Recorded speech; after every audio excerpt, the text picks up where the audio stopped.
there, welcome to Solve My Math Homework. We are the channel that solves all the math problems our subscribers send in. So let's see what got sent in today. All right, so it says algebra for the course, and it says solve 7x squared plus 3x equals 4. Okay, so let's take this from the beginning. It looks a little weird for sure, but what do we know? We know we have a highest power of 2. Anytime the highest power is 2, you are dealing with a quadratic. Okay, and when you're dealing with a quadratic, you are going to use either factoring or the quadratic formula or completing the square even to solve this. So you're going to use all of those quadratic things you learned. However, this looks odd because standard form, it should be ax squared plus bx plus c equals 0. So when you have something to highest power of 2, it usually or should equal 0 in standard form. If you have learned nothing in school, you have definitely learned that they like to change the form of things. They like to make it look weird because it throws you off. Do not let this throw you off. If it is supposed to equal 0, let's make it equal 0. How do we do that? Well, it equals 4. How would we make it equal 0 if it equals 4? We would subtract 4 from both sides. Okay, easy peasy.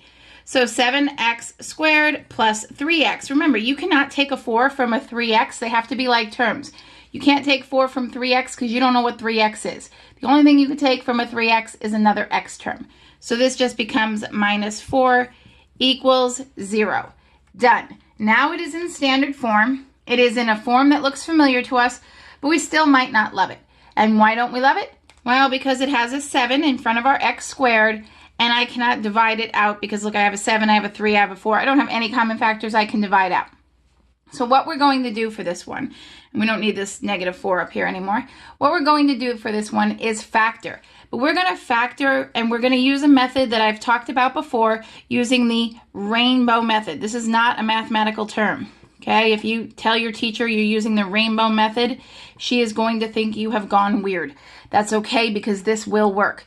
So what you want to know is, can this be factored? Because we really, really do not want to do the quadratic formula if we don't have to, right? So here's how to find out if it can be factored. You're going to take, now granted, I know your factors have to multiply to be negative 4, right? They have to multiply to be this, but you can't say factors of negative 4 that add up to 3 because you have this 7 messing everything up. So to figure out if it could be factored, you're going to take these outermost numbers, 7 times negative 4, and you're going to say, are there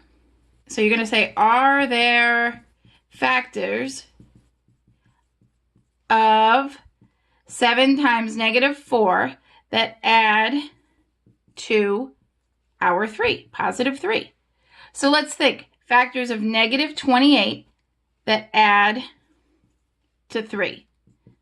All right, so negative, unlike signs, add to 3 means they really have to subtract to be positive 3. So if they're going to subtract and be positive 3, the larger has to be positive. I only know 2 factors of 28. 14 and 2 is not going to do it. 7 and negative 4, however, will. Okay, 7 times negative 4 is negative 28. 7 plus negative 4 is positive 3. So there we are. We found these. But here's the thing. These are going to be temporary factors. So temporary factors. Really wish there was no spelling involved in math, but there is. So we are going to use temporary factors of 7 and negative 4. Okay, so let's get rid of all of this garbage and get back to solving our problem. What do I mean when I say temporary factors? I really do mean temporary factors. We are going to set these up. 1, 2, 1, 2 equals 0. Okay, and we're going to say x plus 7 minus 4. Those are our temporary factors. And I know you're thinking, oh, I'm going to stop this video. She doesn't even know that x times x doesn't equal 7x squared, or that 7 times negative 4 doesn't even equal negative 4. I do. These are temporary factors. We multiplied by an extra 7, but we did that to get the right sum that we needed. So since we multiplied by an extra 7, what do you mean an extra 7? Well, I multiplied by this thing right here, and I didn't need to. You're going to take the number that is in front of x squared each time you make these temporary factors, and you are going to go ahead and say, oh yeah, that never happened. Watch, I'm going to divide them out.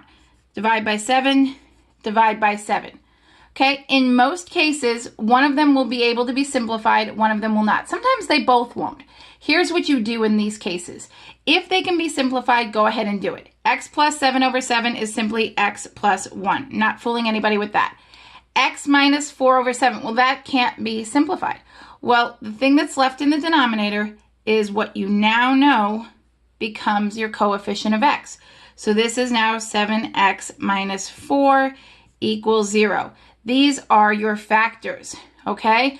Now, if you're really good with these and you know you're setting your factors equal to 0 to get your solutions, many people don't even bring up this 7. They just simply say x minus 4/7 equals 0, so add the 4/7. If you have no idea what I'm talking about, don't worry about that. We're going to take it the long way here in this next step. Okay, we're going to bring this down so everybody can see. So we have two things multiplied equals 0. That means we set them both equal to 0. One or both of them is equal to 0, right? If they multiply to be 0. So x plus 1 equals 0. 7x minus 4 equals 0. Let's solve for x. Subtract 1. Subtract 1. Well, let's just finish this part first. X equals -1. That is one solution. Remember, many quadratics have two solutions. We have a power of 2. We have at most 2 solutions. Plus 4 plus 4. 7x equals 4. Divide by 7. Divide by 7. X equals 4 over 7. So my two solutions, x equals -1 and x equals 4/7. All done. Oh, you can't see that second solution, can you? Sorry about that. X equals 4/7. So we are done. We got our two solutions. We did it through factoring. You would have gotten the exact same solutions had you used the quadratic formula or completing the square. It just would have been a little more tedious, in my opinion. All right? If you have questions, please put them in the comments section. Thank you so much for watching, and be sure to subscribe because we only do the problems that our subscribers send in.